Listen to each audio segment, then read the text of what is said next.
ಭಾರತೀಯ ಕ್ರೀಡಾ ಪ್ರಾಧಿಕಾರ ಯಾವ ಸಚಿವಾಲಯದಿಂದ ಸ್ಥಾಪಿಸಲ್ಪಟ್ಟ ಅತ್ಯುನ್ನತ ರಾಷ್ಟ್ರೀಯ ಕ್ರೀಡಾ ಸಂಸ್ಥೆಯಾಗಿದೆ?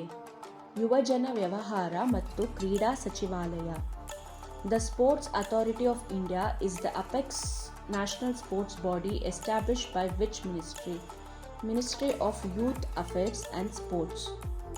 ವೈಜ್ಞಾನಿಕ ತರಬೇತಿ ವಿಧಾನಗಳನ್ನು ಸುಧಾರಿಸಲು ಭಾರತೀಯ ಕ್ರೀಡಾ ಪ್ರಾಧಿಕಾರ ನವದೆಹಲಿಯಲ್ಲಿರುವ ತನ್ನ ಕ್ರೀಡಾ ವಿಜ್ಞಾನ ವಿಭಾಗದಲ್ಲಿ ಯುದ್ಧ ಕ್ರೀಡಾ ತರಬೇತುದಾರರಿಗಾಗಿ 4 ದಿನಗಳ ಕ್ರೀಡಾ ವಿಜ್ಞಾನ ಕಾರ್ಯಾಗಾರವನ್ನು ಪ್ರಾರಂಭಿಸಿತು.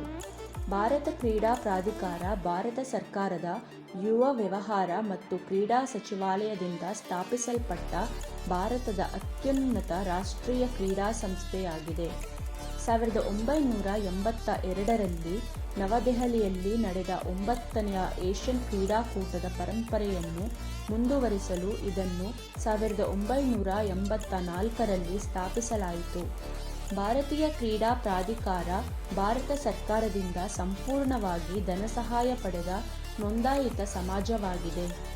ಇದರ ಮುಖ್ಯ ಉದ್ದೇಶಗಳು ಕ್ರೀಡೆಗಳನ್ನು ಉತ್ತೇಜಿಸುವುದು ಮತ್ತು ರಾಷ್ಟ್ರೀಯ ಮತ್ತು ಅಂತರರಾಷ್ಟ್ರೀಯ ಮಟ್ಟದಲ್ಲಿ ಶ್ರೇಷ್ಠತೆಯನ್ನು ಸಾಧಿಸುವುದು.